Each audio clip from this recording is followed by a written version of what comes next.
Welcome to Taking It to the Streets. I'm your host, Andy Goldman from sunny St. Pete, Florida. This is the show where we take it to the streets, knowing if we don't, the streets will take it to us. Welcome to Taking It to the Streets. It's Andy Goldman, of course, joined by Mike McLaughlin. Today's show is brought to you, of course, by Wrightwood Medical. You can reach Wrightwood Medical at www.wrightwoodmedical.com, WRIGHTWOOD medical.com, or directly 773-848-7100. Wrightwood, your leader in used medical equipment. They buy used medical equipment and they also sell used medical equipment, all with warranty. All right, Mike joins us after a hiatus.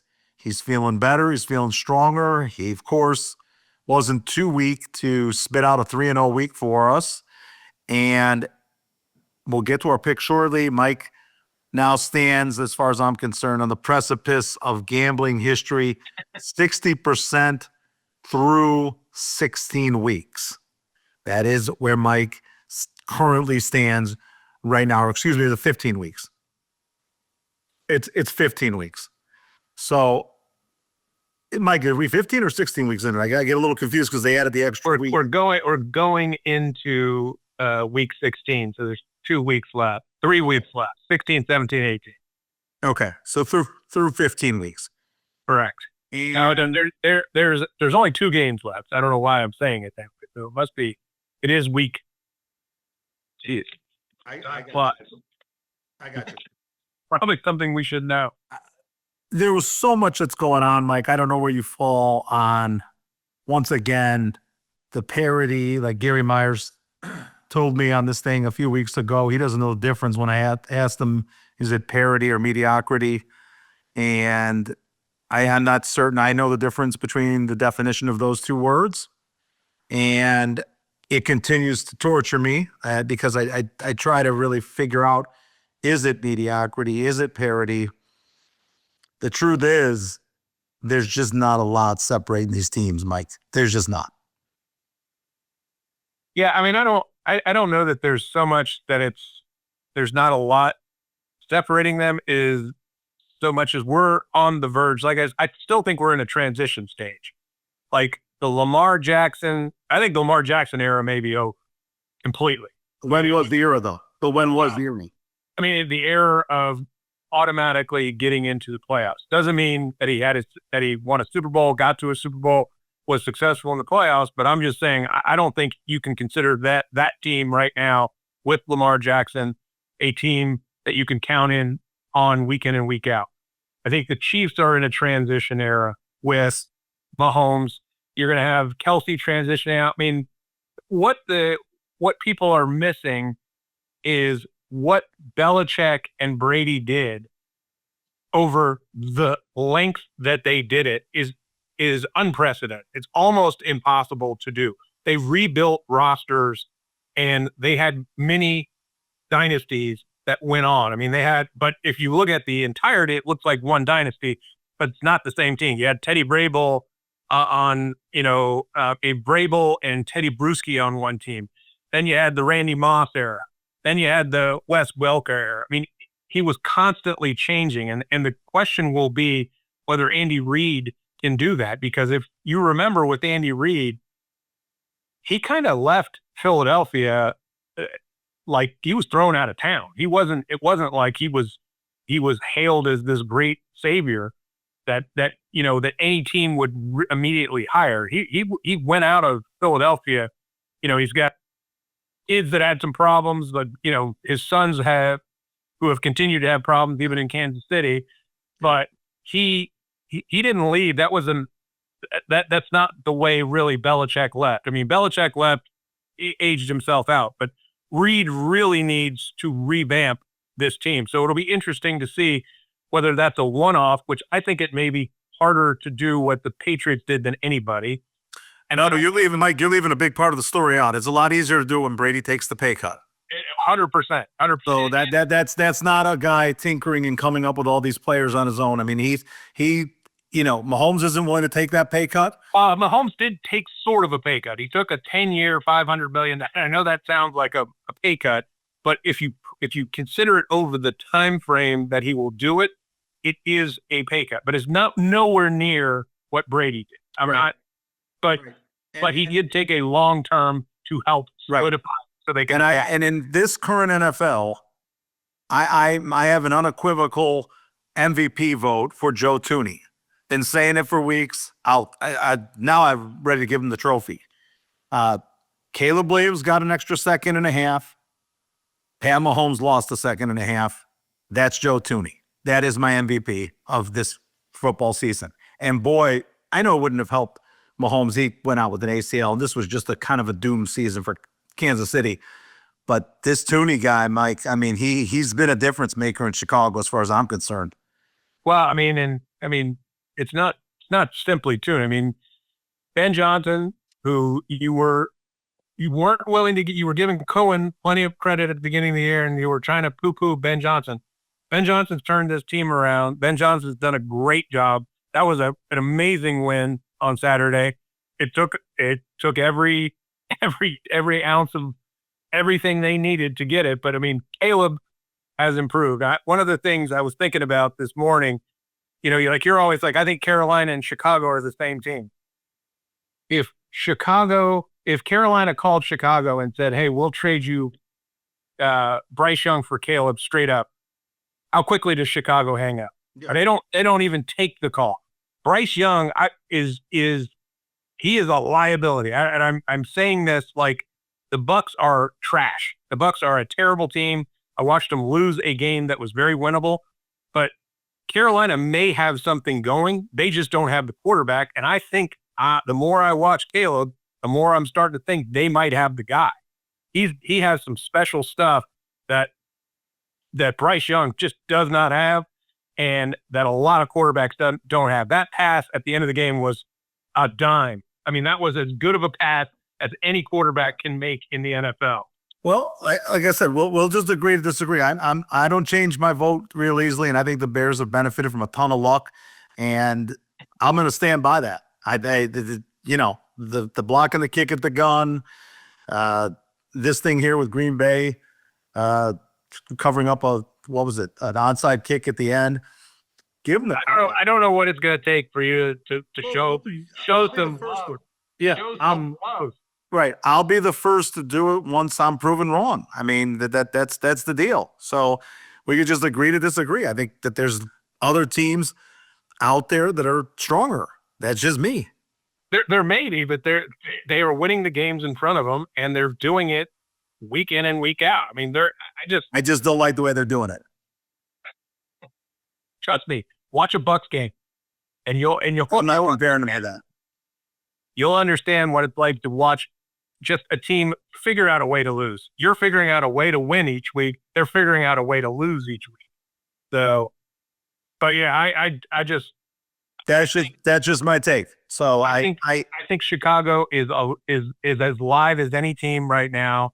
I think they're going to win the Super Bowl? Probably not. But I couldn't tell you right now, other than the Rams, that's the only team I feel confident about.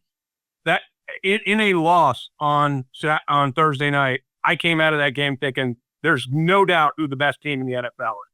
It's the Rams. They were down Devontae Adams. They played on a Thursday night. They played at Seattle. They played against the refs. Seattle needed 3 2-point conversions to win that game. And one of them that was, took them 30 minutes to figure out. Yeah.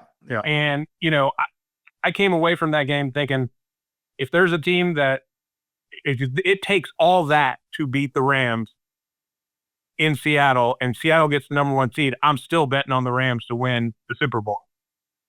And again, I would agree to disagree because they're allowing 39 points to a Sam Darnold-led offense, and that wouldn't exactly get the money out of my pocket. Well, one of the touchdowns was a special teams touchdown, and that is where they are vulnerable.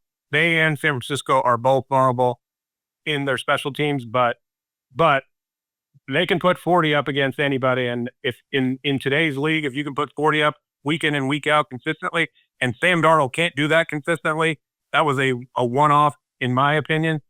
But I like the Rams moving forward. But I just thought that game was as good of a Thursday night game as we've seen in a long time. I don't know. I've seen it. It was great. It was great. What are your thoughts right now on the AFC?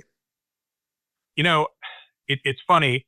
I think the AFC, has traditionally been the team we're like, oh, that's the stronger conference. I don't think it's the stronger conference this year. I mean, Buffalo, every team has some significant weakness, in my opinion. Like the Houston, you saw Stroud just kind of struggle offensively. Some weeks he just doesn't seem to have it, but their defense shows up week in and week out. So they got an awesome defense.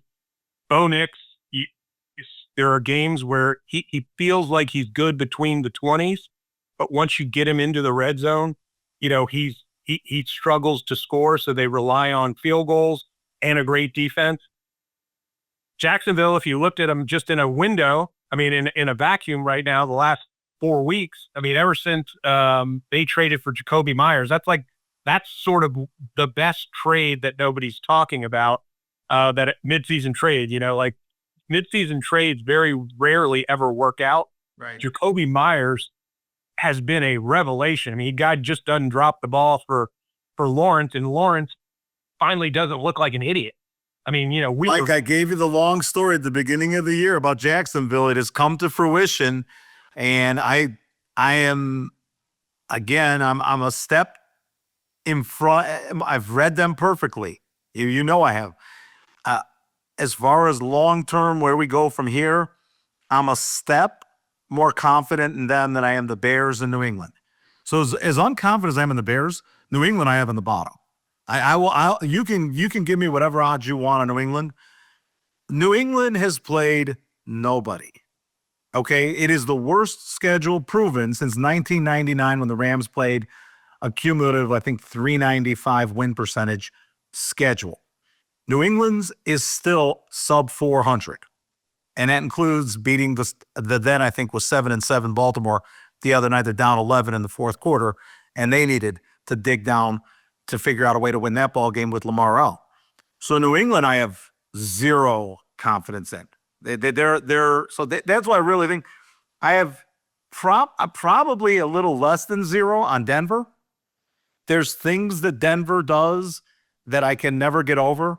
I can't get over early when they struggled with Tennessee, and I can't get over late a couple weeks ago when they went to the midnight hour in overtime at Washington to beat Marcus Mariota. I can't get over that. That's not a team I'm taking seriously in the playoffs. Yes, not. Remember that 10-7 game against the Jets? I don't even. I could jog my brain. But Mike, they've in England. Yeah, exactly. Now I do remember when you say England. There's just things, and I know every team is going to have their ups, their downs. The Bears I can't get over because I think they're on the roulette wheel, and it's just come up 0 green 5 times for them. So I can't get over that for them. There's reasons why I have the opinions I've got. Again, I'll stick with what I've stuck with, which is I'm going to stick with Kyle Shanahan and the waters that we're swimming in from the NFC, and I'm going to stick with that Houston D. Houston, the other day was so obvious yet troubling. They're so green. They're so young. You knew they wouldn't get up for Vegas. It's a sign of an immature team. It's definitely not the sign of a team that's going a long way in the playoffs. The one thing I love, though, is that they still figured out a way to win. They did figure out a way to win. So, again, I despise New England. I despise Denver as far as going forward in the playoffs. So that's why I'll make an argument for Houston. Well, I'll say this about New England. New England I have the lowest. Quote me the net. I don't, and the one reason I don't have New England the lowest is one, they got as good of a coach as anybody. They have a difference maker at head coach. They do not make mistakes. They keep themselves in the game. They are playing with guys that are injured. In their left tackle is missing. Everybody has injuries, but these are sort of critical positions. Have they benefited from a soft schedule? Absolutely. But you can only play the schedule that's in front of you. I think that they match up with the right kind of team well, if they get them. If they end up with the bye, I think they can go. I think they can get to the Super Bowl. Do I think they can win the Super Bowl? Probably not. I'm not sure there's an AFC team that I can legitimately think that can compete with the NFC right now, because I think the NFC is better of the teams that I think will actually make it. I hear you. And Did I tell you, did I fade Detroit from the get-go? You did, but Did I fade Buffalo from the get-go? Here's the thing. Here's the thing. Playoffs, and I wouldn't count Buffalo out at all. Gone. Forget them. I can't believe how bad Buffalo is when I saw them against Cleveland. I actually that took me for a loop when I saw Shador Sanders and that team put up 173 yards in the first half on them. If I didn't have New England far and away the worst in the AFC, then they would. It's so bad, it's not funny. That's why, and I do agree with you that the NFC is better than the AFC. But these teams, Mike, Denver, New England, Buffalo, these are all such beatable pigs. It's not funny. And they're all going to be chalk in the playoffs because the public is going to use a post narrative from days of yore for all those teams. I mean, it's just my take. Those are just, I don't know if it's Houston, but I think it's somebody from the back of the pack. And I don't know who's going to be the last guy to get in with Houston, but whoever. It's probably going to be the Chargers. They play this week, so that'll be an interesting game. I mean, the Chargers are probably getting in. The Texans are probably getting in, and the last spot is going to depend on which, because there's only one team getting in from the North, more than likely Pittsburgh, who is essentially the fall guy like the NFC South. Those are paper tigers.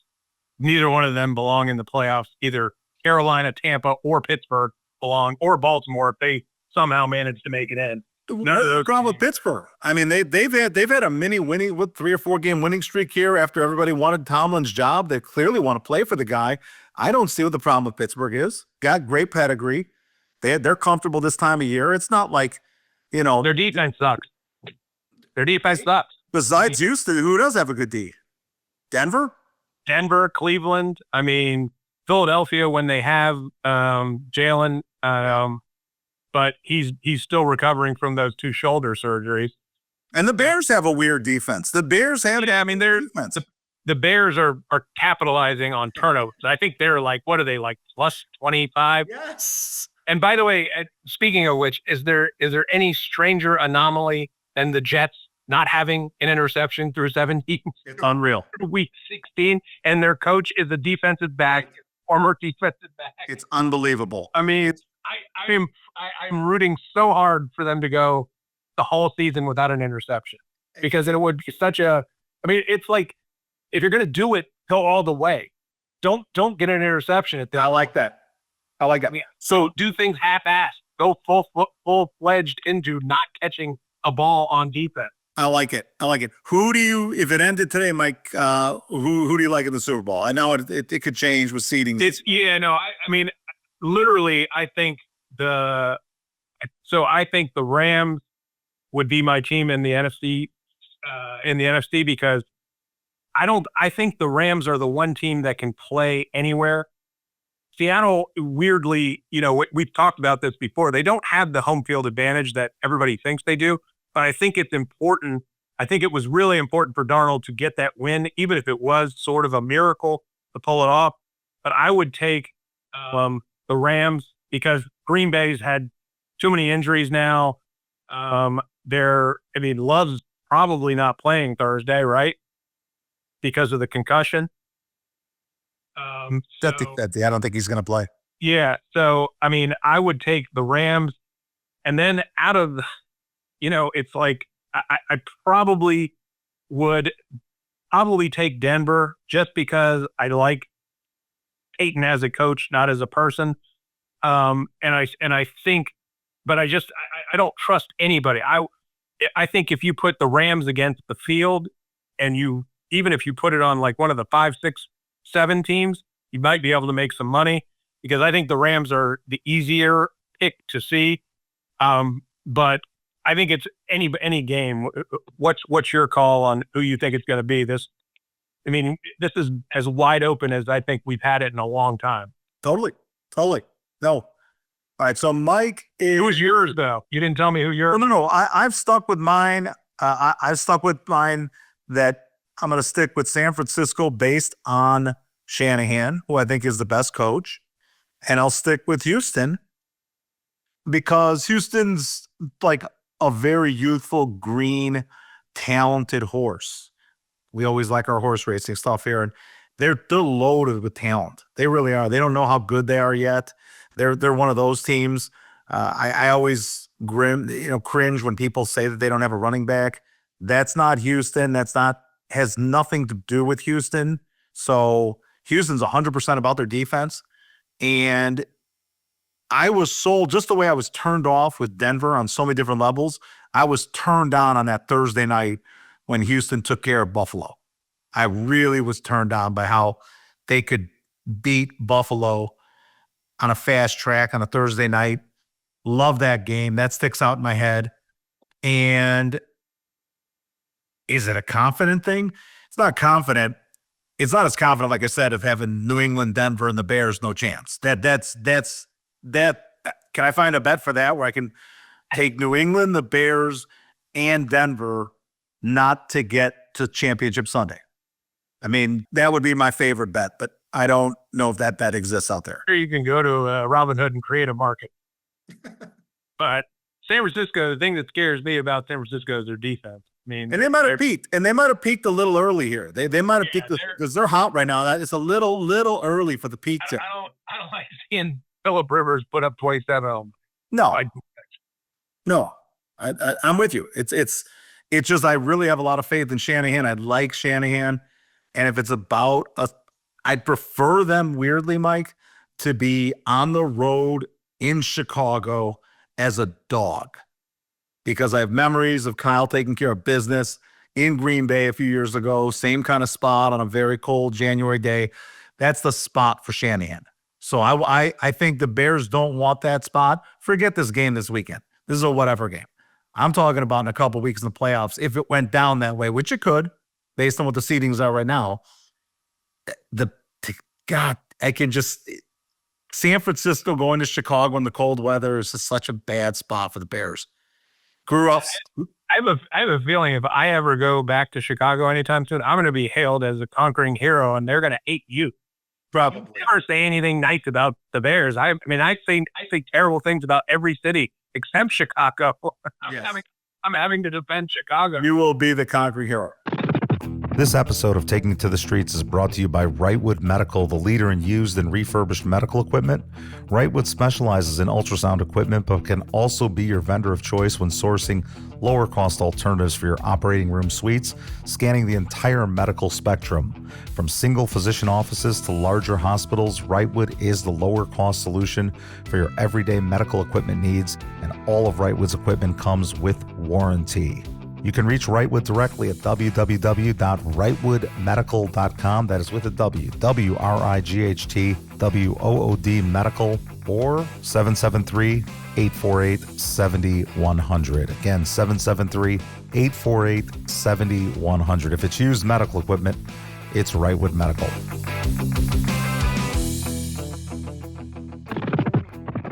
All right, so Mike is 29-19, 60%, comes off the 3-0. He's been unbelievable.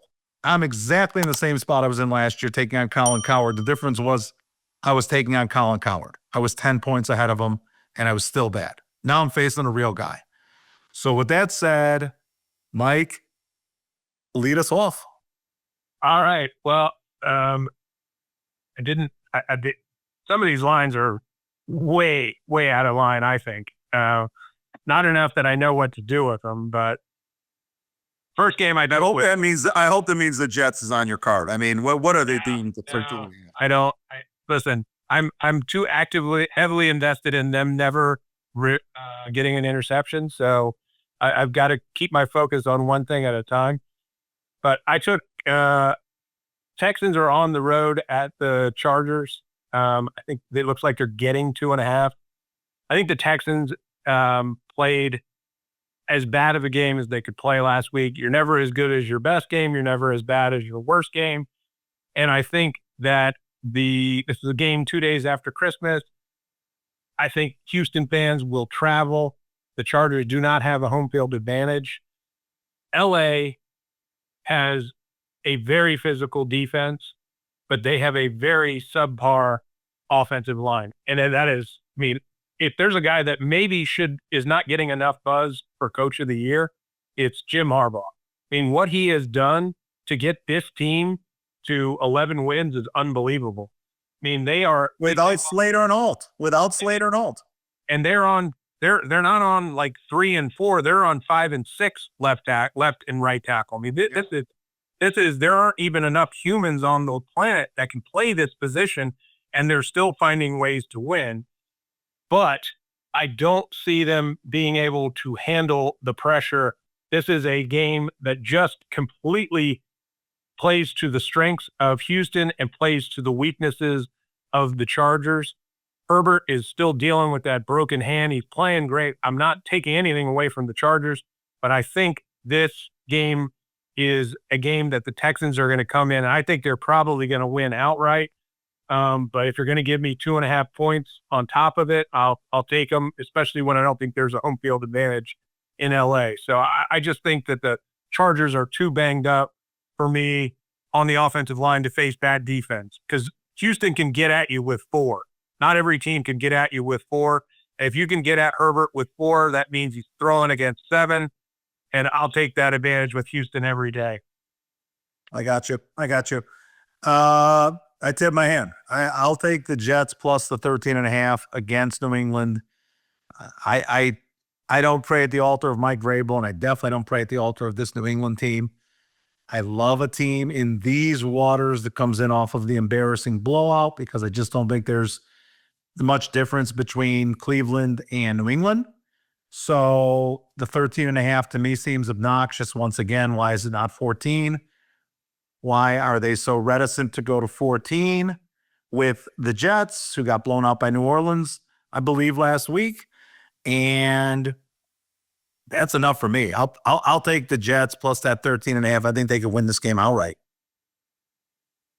I know that Brady Cook sucks. I mean, he's terrible. You watched him? They don't hand the ball to Brees 40 times. Okay, that's the one thing. And I'm getting 13.5. So that's gonna gut the clock. No, listen. 13.5 is not the same thing as winning outright. I just don't see. I don't see the Jets. I mean, I'm not positive Aaron Glenn is a good coach. I mean, I'm not either. I mean, I think they may have signed in up for something long term. They've got all these picks that we keep saying they're pushing it down the road, but they're not improving. And so I don't disagree necessarily with 13.5, but I just think Brady, is Taylor hurt, or is they just decided to go with Cook so they can guarantee a shitty pick? I have no idea. I mean, I know Justin Fields is off the table, but I just think the one guy, Drake May, has been playing great. Whether you think I think the schedule's horrible. I don't care. But I do. So if you're going to play with that schedule, you can be loaded up with injuries, have Drake May out there, and what are they, 12-3 or something obnoxious? I mean, when they step up in class, they're going to get drilled. They're going to have to step up in class in the playoffs. Well, they've only had to step up in class once, and they're 1-1 in that, and that's not even necessarily what in class though. Against the Bills. I didn't get sold the way they were playing against Huntley on Sunday. That didn't exactly give me confidence if I'm holding New England. All right. Well, I'm going to go just purely out of spite, since you seem so pissed at this team too. I'm going to take the Lions -6 versus the Vikings. You say nobody has anything to play for. They have a 6% chance. Dan Campbell won't let them quit. I just think this is a complete bet against Brosmer. This isn't a bet on the Lions. This is a bet against Brosmer. We saw Brosmer play against the Giants and look okay, but he's not a good quarterback. The Vikings, this is an inner, conference game. These two know each other, but I just think the Lions will be too much for them. I think the Lions have enough pride. I know you think they're a terrible organization. They have no. I do. And they haven't let me down on any score. And I will say this: I think this is where they get them. I don't think they'll be like the Chiefs who literally quit yesterday. On Sunday, there aren't a lot of teams. I agree with you that not all these teams quit. The Chiefs quit on Sunday. That was a gutless performance by guys. And it's a little bit more manageable when you've had the run that they had, but that was a gutless performance. And I would not be surprised if Kelsey fakes an injury in the next week or two and, they just go off into the sunset. But I think the Lions have too much pride, and no pun intended, and I will take them against the Vikings because I don't think I'm losing to a guy named Brosmer.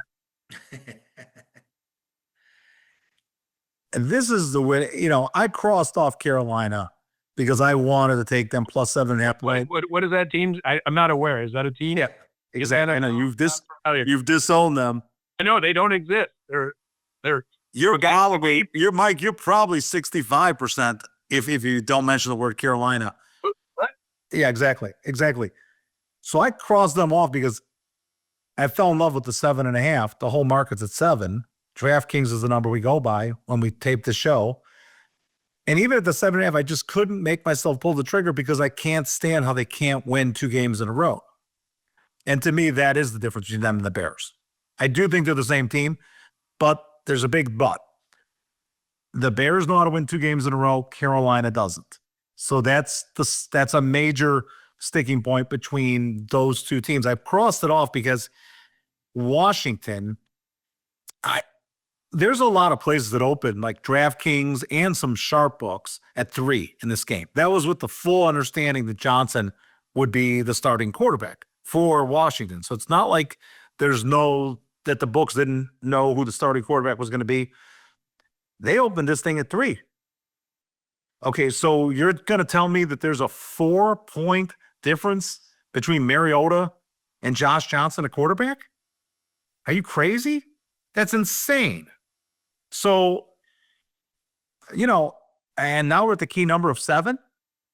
And what a class drop this Washington. I always love when the quarterback who gets thrust into battle, and I don't care if it's Montana or Dan Marino. You can't thrust a quarterback mid-game into the game and expect anything from them. Not going to happen. But it's the game after where they've gotten their sailing shoes, so to speak, and they're ready to roll. I think this Johnson is a beautiful spot for him because not only gets a terrible Dallas defense, he gets a beautiful number in 7. And there's another thing about this game, Mike, with Kingsbury. He's taken a little bit of heat in the last few hours because the fans, I guess, of the Commanders and the NFL general, they want to see Sam Hartman get the start here. Okay? He doesn't want to start Hartman on minimal amount of practice reps on a short week. That tells me they haven't quit on anything going into this ball game. That is a major, major sign because the easy thing to do would be to start Hartman, say the season's over, and they're not doing that. They're saying, you know what? We're going with Johnson. We stuck it out with him against Philadelphia. He didn't look all that terrible and thrust into that role. We're trying to beat Dallas. That's a big game for Washington. It's a divisional battle game. So I'm going to take the 7 with Washington. I like that spot for them. Well, 2 things. I don't know that anyone has ever referenced Josh Johnson with Dan Marino and Joe Montana, but congratulations. Broken the history. No one on the planet has ever made those comparisons. And secondly, in case Washington wasn't aware, yes, their season is over. They're 4-11. They've been eliminated, but I get your point. Same thing with Dallas. I agree. So Dallas has been eliminated, but they shouldn't be waving around 7 points. They shouldn't be waving around 7, but I just stayed away from it just because the one thing that Dallas has been consistent at this year, it's been scoring points. It's also been consistent at not stopping teams from scoring, and I don't think Quinnen Williams is playing, so I'd expect a heavy dose of the ground game. But how many teams do you think Josh Johnson has signed for in his career? In his first team, he was drafted by the Bucs. In whenever he was drafted, right, on 6 teams, higher. Wow, 25. He has signed. If you include teams, he has signed with multiple times. he has signed with 25 different teams.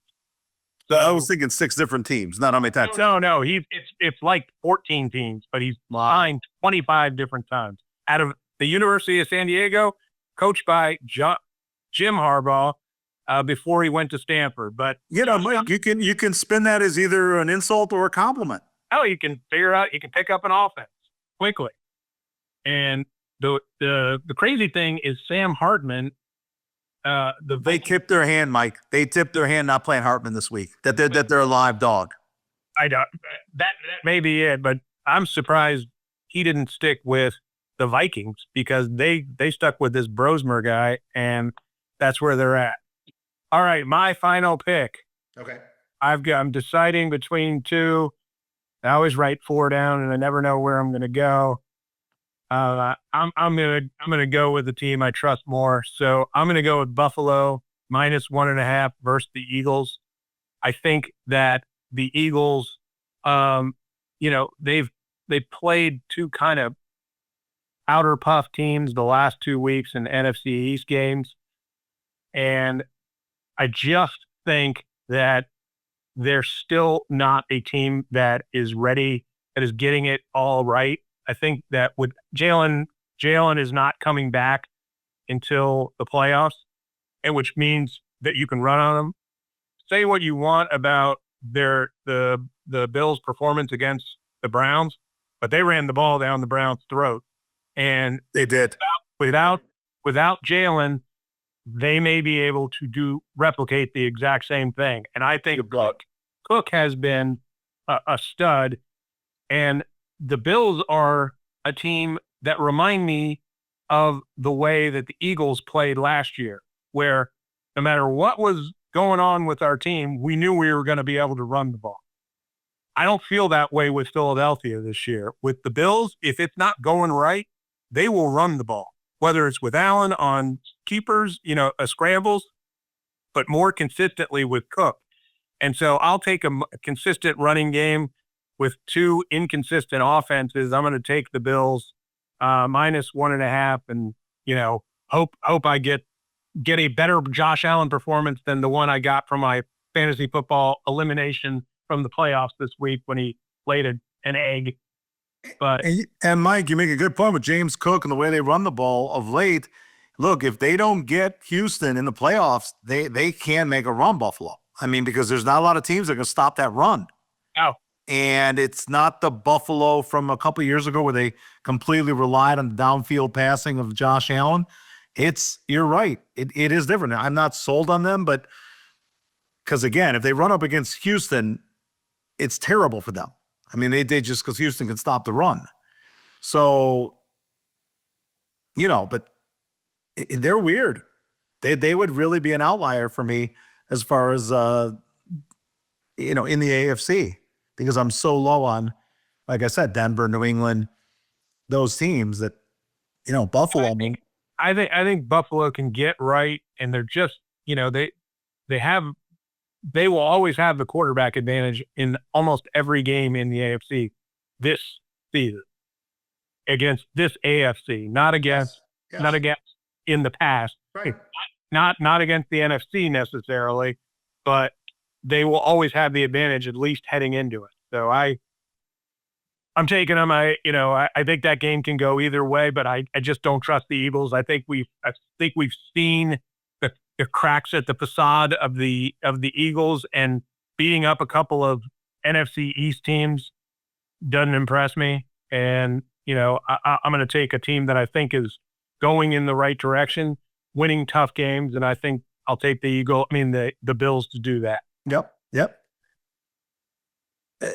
I love taking these guys. This is not. I wish I was getting more points because they usually come with quite a few more points. Cleveland +3.5 against Pittsburgh. Mike, they are trending in the right direction. This Cleveland team. I mean, it goes 3 back. They came down to the 2-point conversion against Tennessee. They get blown out in Chicago in that Arctic polar vortex.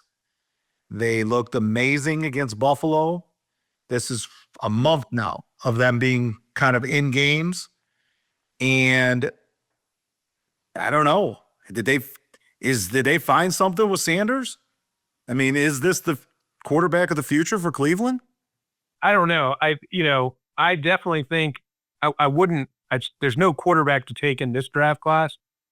I wouldn't. They're not getting Mendoza, and I don't know that Mendoza has any elite talent. I think he's going to get overdrafted. I think the kid from Oregon's going to get overdrafted. Yeah.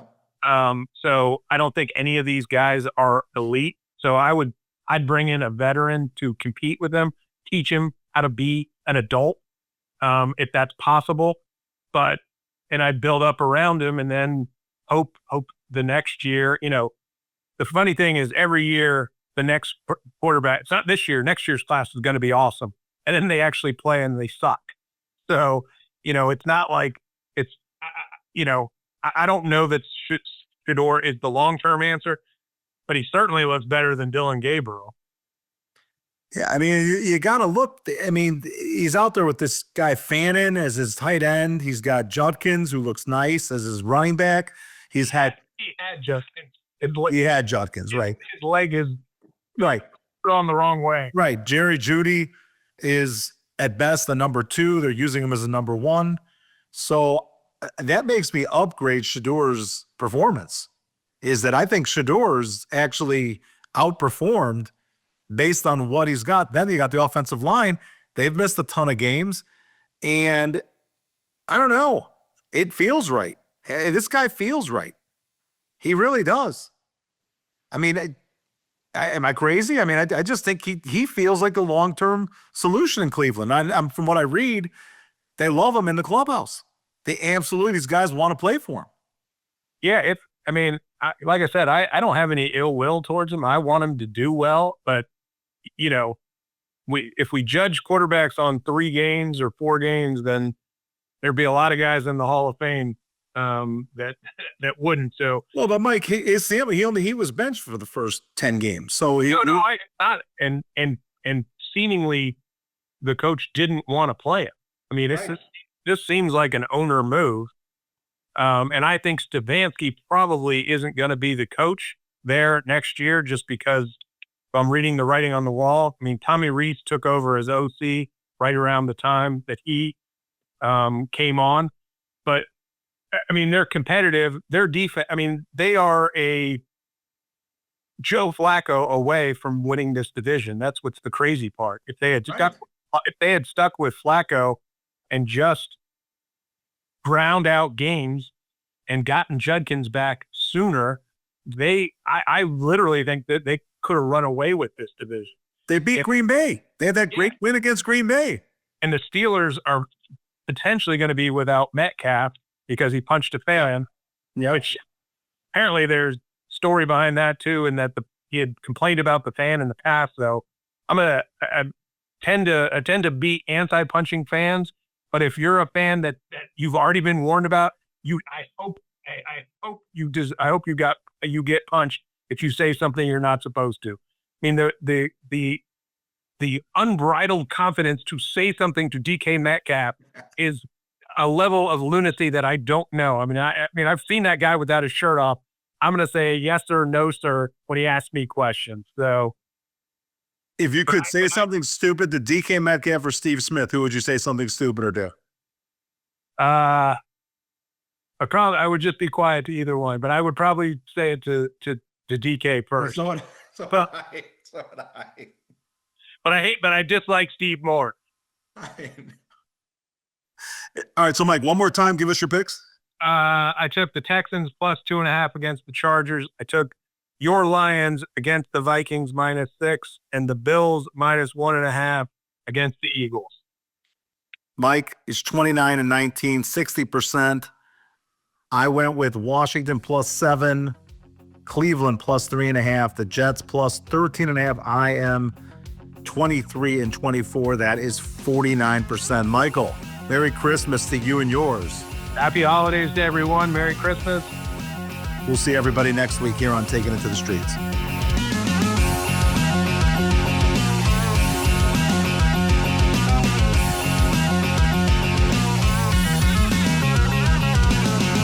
Goodbye from St. Pete. And remember, folks, you're only as good as your last trade. So never too high, never too low, till we meet again.